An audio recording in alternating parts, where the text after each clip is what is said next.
Okay, shall we start? Yes, sir. Yes, sir. Okay. Well, in the last couple of classes, we have discussed about decimators and interpolators. And then we have talked about something called resamplers, which can be used to change the sampling rate by any fraction. Okay. And now, when we talk about a decimator and interpolator or a resampler, well, there is one thing is there common for all these systems. These sampling rate converters have one thing in common, that is a low pass filter. I repeat again, all these sampling rate converters, be it decimator, be it interpolator, or I by D sampling rate converters, they have one thing in common, that is an ideal low pass filter. So the design of ideal low pass filter is very important in a efficient design of ideal low pass filter is very important in design of this overall decimator system or interpolator or any sampling rate converter system. So just a sec. Now let me just take you to the, yeah, can you see the PPT now? Yes, sir. Yes, Fine. So, Okay, now here, sir, some people are waiting. oh yeah, Sir, I accept. so far 82 participants have joined. So why there is delay? Is this due to connectivity or they are joining late? Connectivity problems. Okay, okay. For some people, it is showing error. Uh-huh.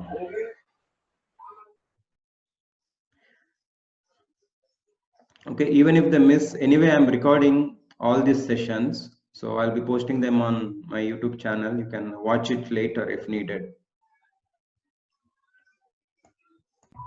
Okay, sir. Some Chandana is in waiting. She's been waiting like 5 minutes.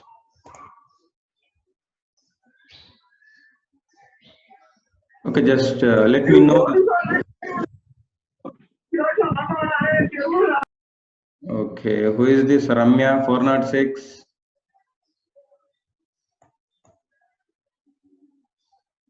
Right, okay. Shall I move ahead? Yes, sir. Okay. Okay, now here you can see the title of today's lecture is filter structures, which means, let me just take you to the next slide. And here in this slide, you can see a couple of diagrams here. One is decimator, here you can see, and another one is interpolator. But one thing is common to these two is, okay, that low pass filter, ideal low pass filter is there for both of these interpolator as well as a decimator system. So now, but an ideal low pass filter, practically it is not possible, right? So we have to design a filter which will be as close as possible to this ideal low pass filter. Now, okay, so here, now here we are how to consider certain design considerations or design constraints which we'll be using for this ideal low pass filter or simply a low pass filter which we are going to design now. First constraint is that we would like it to have this highlighted text you can see. We would like to have a linear phase, and then we want it to meet certain parameters like passband ripple and the stop band attenuation. So the filter which kind of satisfy all these properties is a linear phase FIR filter. So now once again I'm going back to the previous slide. Here the ideal low pass filter, whatever we have in be it decimator or interpolator, practically it is being implemented by a linear phase FIR filter. So we are going to discuss about the linear phase FIR filter, which will be included here either in decimator or in interpolator. Okay, now we know various design techniques for FIR filters, namely linear phase FIR filters. We have seen windowing technique like Hamming window, Hanning window, Kaiser window, various windows we have seen. Depending upon our application at hand, we can use one of those windows to design the FIR filter. And similarly, we have other methods like frequency sampling method, etc. So now we are replacing the ideal low pass filter in a decimator as well as a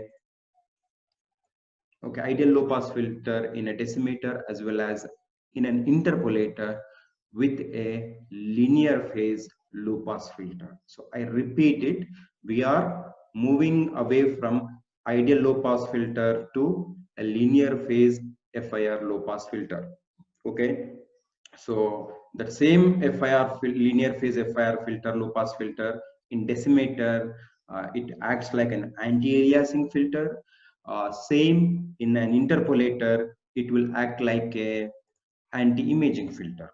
So now, as I said before, we in this particular session we are going to discuss mainly about a decimator, that means a downsampler and its corresponding filter, that is FIR filter, as I just said now.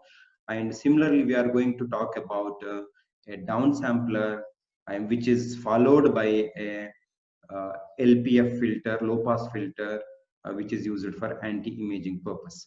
Now here,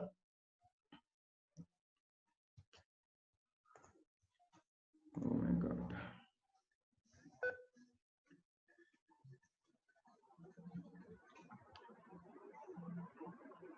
Okay, right.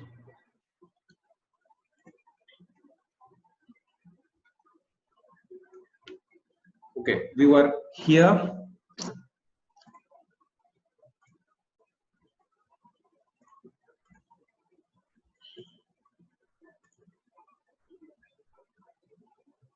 Right.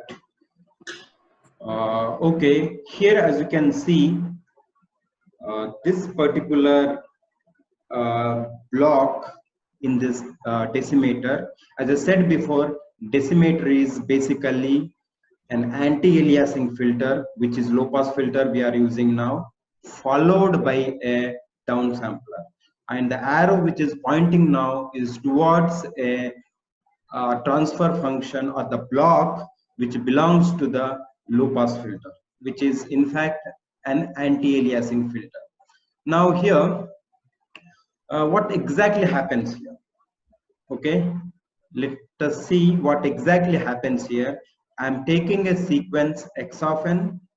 So first, since this is a decimator, I am passing it through a filter with transfer function h of z, and then whatever the output comes out of that filter, I am feeding it to a decimator, downsampler. Okay, then we have the y of m, which is a decimated sequence. Hang on.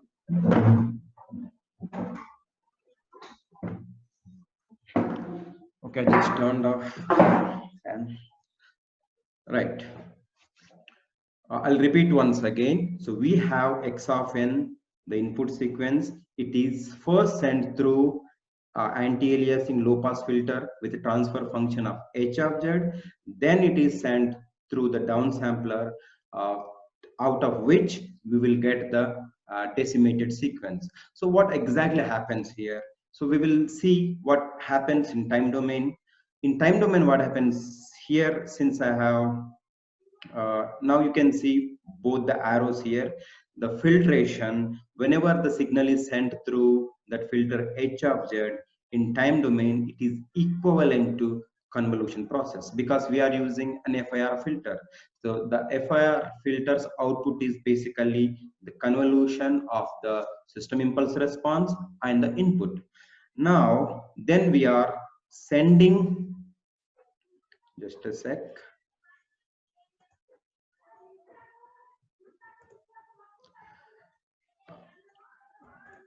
Then we are sending it through the downsampler. Pardon me, here I have written decimation. This should have been downsampler. Okay.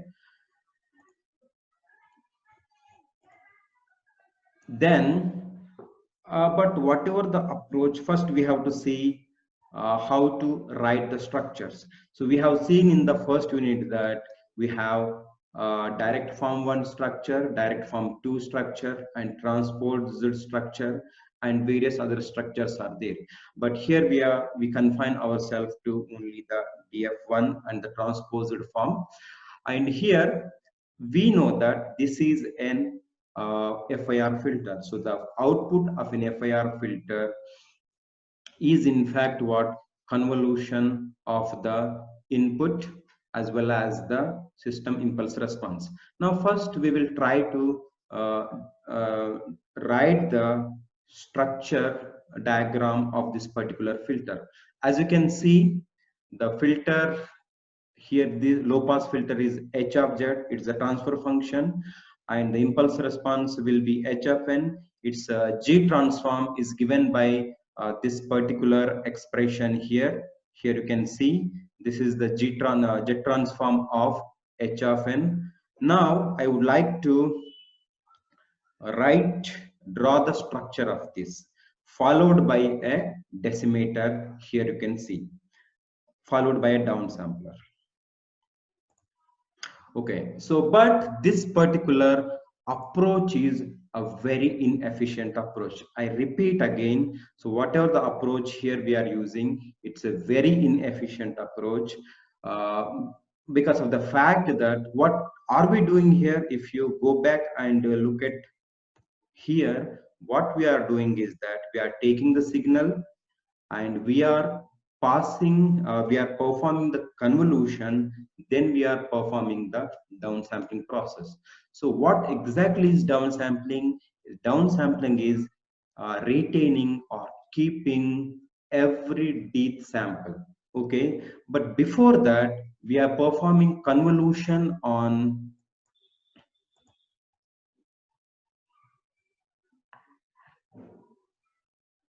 just a second. Okay, so we are performing convolution on the original sequence, not the decimated one. But the convolution process is a computationally very expensive process because of the fact that when we look at the convolution expression, it has so many multiplications, it has so many additions, etc. Right? So when we know that certain samples are being thrown away anyway, that's what this downsampling is all about, right? Certain samples we are throwing them away anyway, then why are we performing convolution on those samples? So this is a very inefficient approach. So that's why what we do is that, okay, once again, this is very important. I would like to draw your attention here.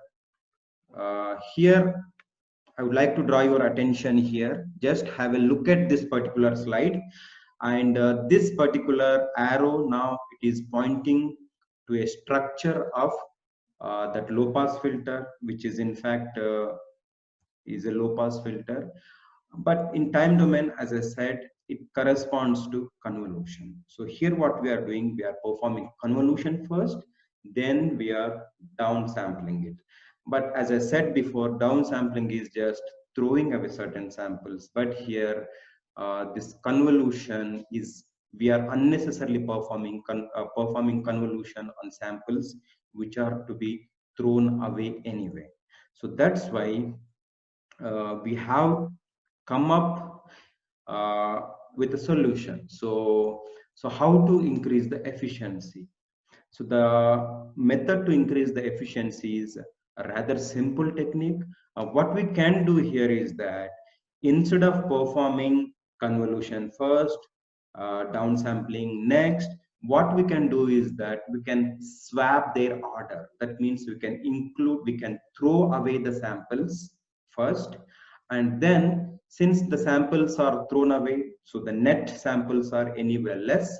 So after when you perform convolution, there will be less computations like multiplication as well as addition. So that is the whole idea here. I'll repeat it once again. Here earlier, that simple technique was like perform convolution first, then decimation. But since the decimation is coming after convolution, we are doing some unnecessary multiplications and additions for those samples which are going to be thrown away anyway. So that's why what we are doing, we are just we can kind of change the order, but we have to be super careful here because I haven't mentioned it till now, but now I am mentioning it, and you need to remember this. Decimators, interpolators are linear but not time invariant. I'm repeating, uh, these are linear but not time invariant. So these are time variant systems. So I think I might have written here. Okay, this is time variant, not invariant. Okay, this is a time variant system in a sense that, well, we can't really change the order of those blocks according to our wish. There are certain rules we need to follow by which only we can change the order. Okay, and here the basic thing is that what we can do is that the problem is because of uh, convolution becoming before the decimation. Here what we can do, we can include the decimation process within the filter. That's, we call it embedding. Here if you look at this highlighted text which says that efficiency problem can be solved using embedding, means including the downsampling operation within the filter, which we have done here. As you can see here, this is the filter, this is the downsampler, which is coming after the convolution or after the filter.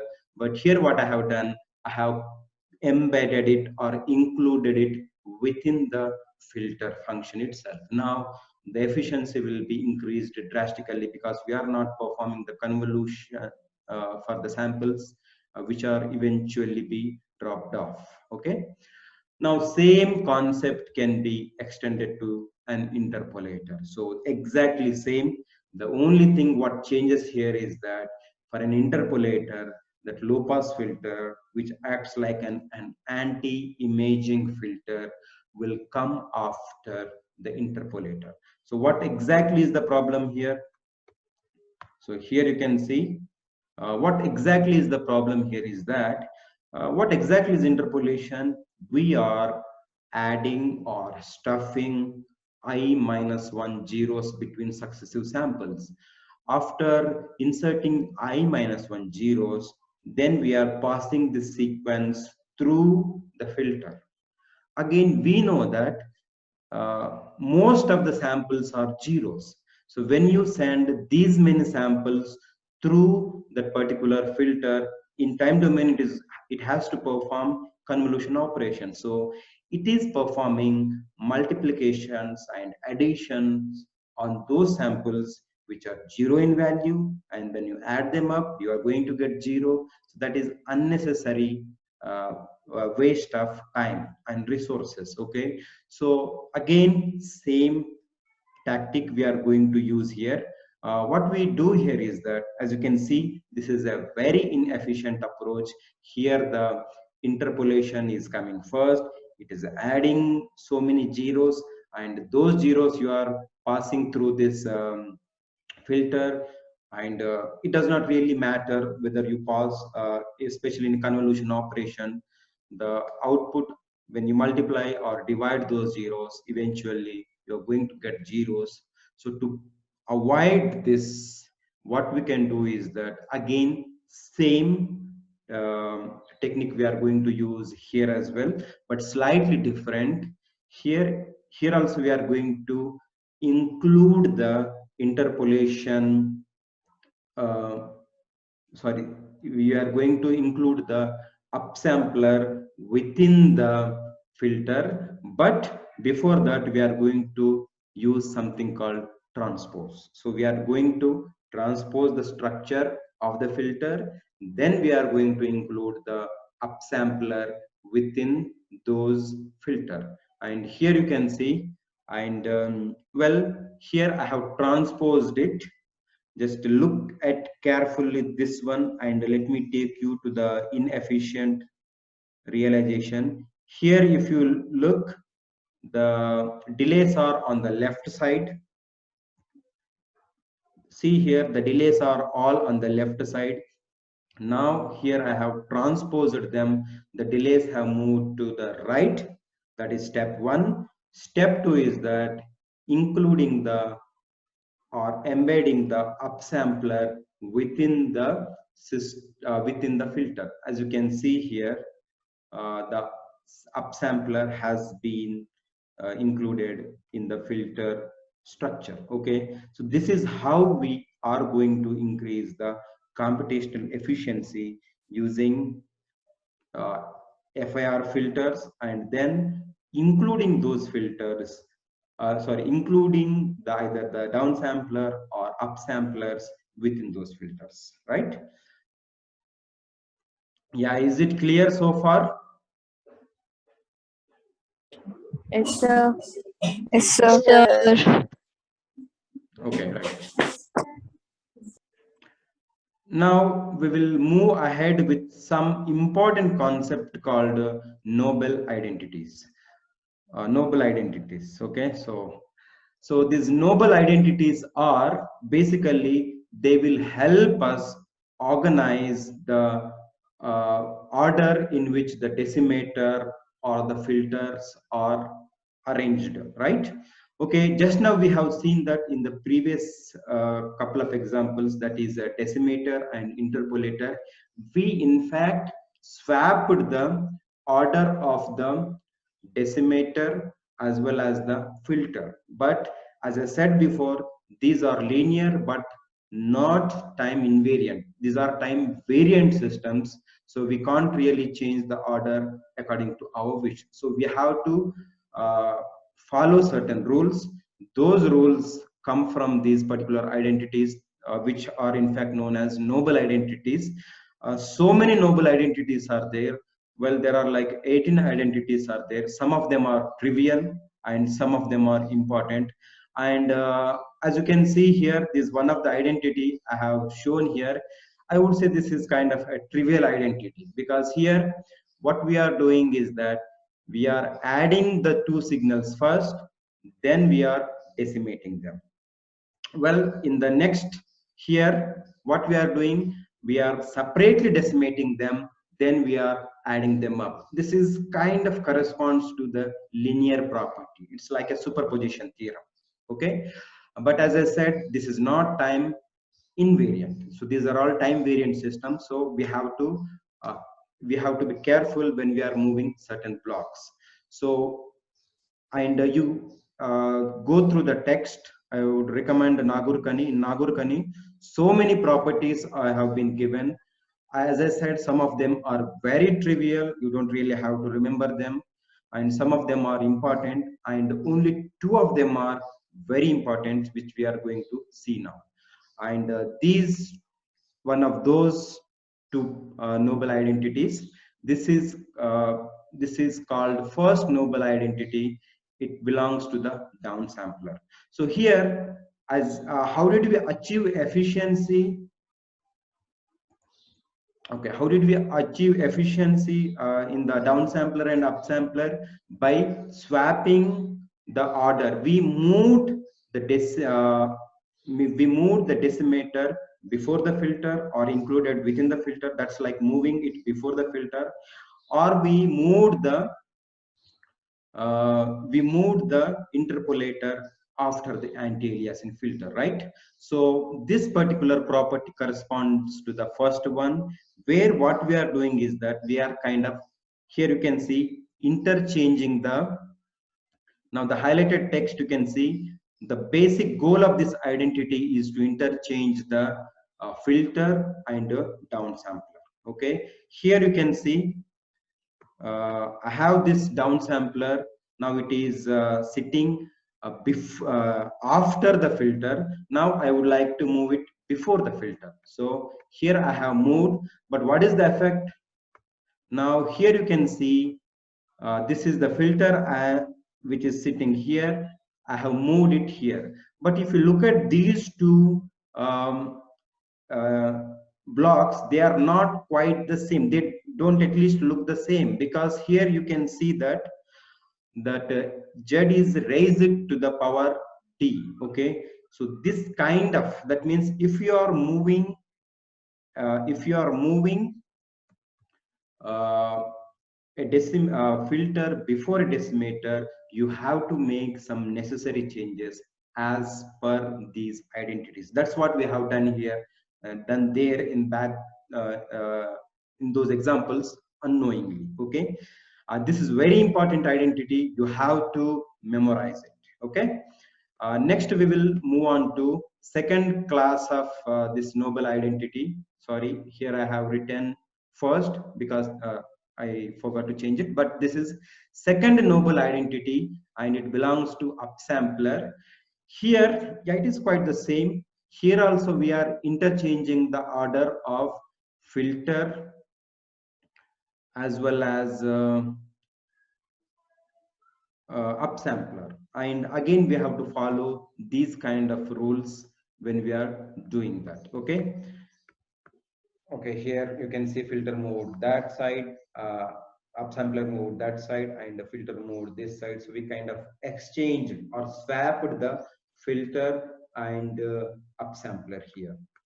Now based on this thing, like we can further increase the computational efficiency by using these noble identities. We have seen that they will help us save some computational time. And similarly, there is one more concept is there, something called polyphase decomposition or polyphase uh, filter structures. So here again the goal is same, our to increase the computational efficiency. Okay, that's our goal. But how do we do that?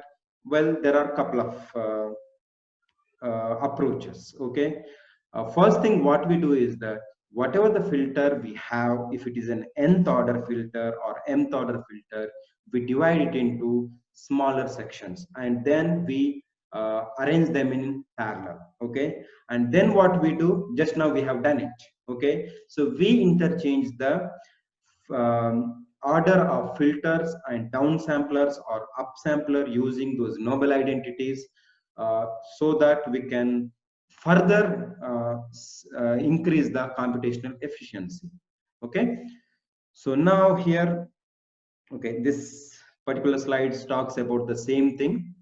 So I'm just skipping this. We have just 8 minutes left. Now here, well, this polyphase decomposition, as I said, first what we do, we decompose an nth order or mth order filter into smaller chunks, and then we use noble identities to kind of reorder the filter and the decimator. Now here we are exclusively talking about filter. There is no decimation. So that's why I have given the filter transfer function. Okay, that is since it is a FIR filter, there are finite number of samples are there, and now I have rearranged them. Okay, so even samples one side and odd samples other side. I have told you already, it's about decomposition, dividing them. Now here I'm writing using some sort of short notation. So first thing, I'm calling that E naught of Z square. Second thing, I'm calling it Z inverse of E1 of Z square. For this proof, I suggest you to look the book because it's not really that tough, but it would take a lot of time here. Okay, so here now this is the decomposed structure. So the H object earlier had one structure, now we have decomposed into two parts. Okay, so now this is one part and this is another part. We have put them in parallel. Okay, so this is how we are going to achieve computational efficiency for the filters. And well, here same thing. Here what we have done, we further divided it into three sections. Earlier we divided it into two sections. Now here we have divided it into three sections. And be careful with the notation. So in the expression it says E naught, here it says P naught. They both are same. Since I have pulled this from another book, it uses different notation. Okay, just keep that in mind. Now this is for like if you want to further decompose it.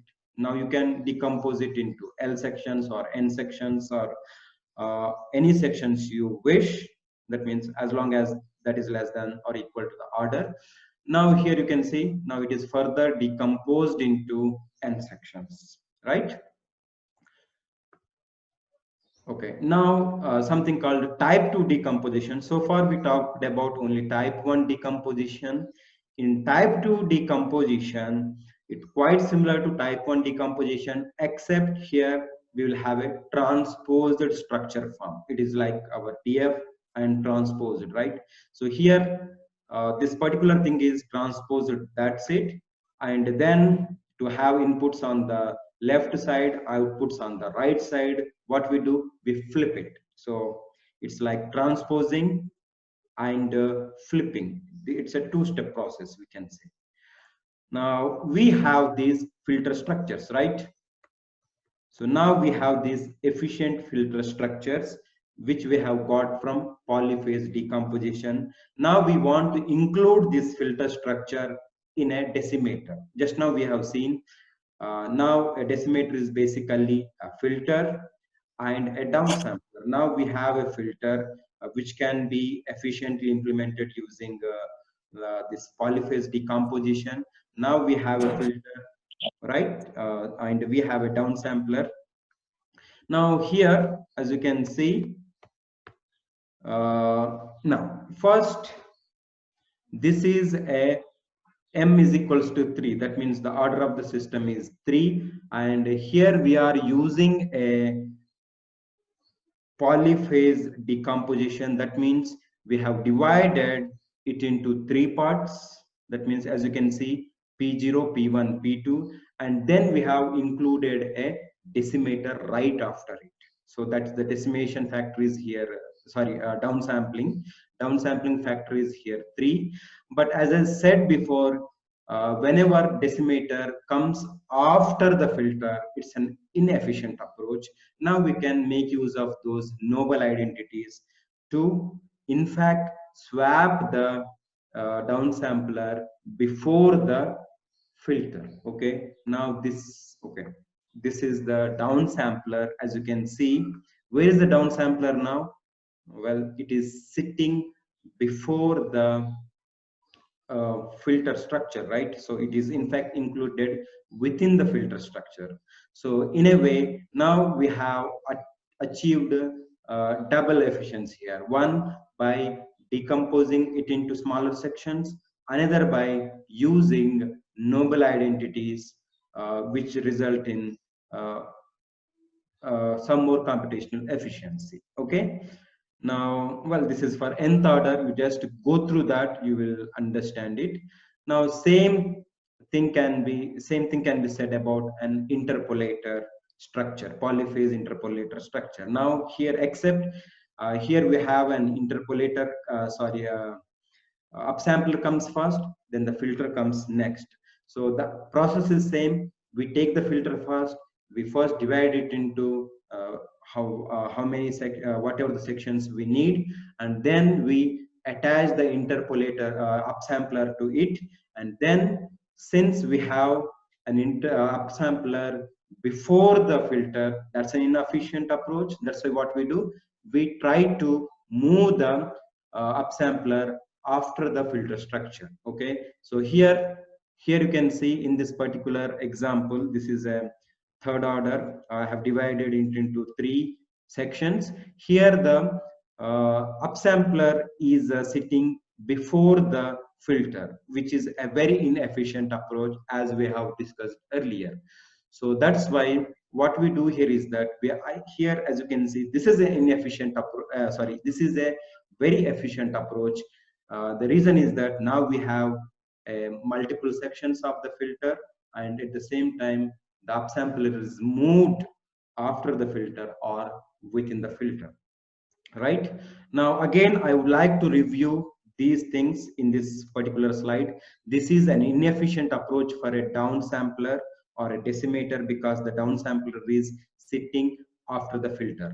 Now here I have made it efficient because I moved the downsampler before the filter, and at the same time, in these 2 things, you can see that we can see that the filter has been divided into multiple sections. That would increase the efficiency again. So same thing can be said about the interpolator. Okay, polyphase interpolator we call it. Here we have the upsampler sitting before the anti-imaging filter structure. Now this is a very inefficient approach, and we are moving it after the anti-imaging filter, so that it will have a better computational efficiency. Okay, this is about today's class. We have like 10 seconds, and if you have any doubts, feel free to ask me. Okay, and okay, that's it. Okay, we are still here.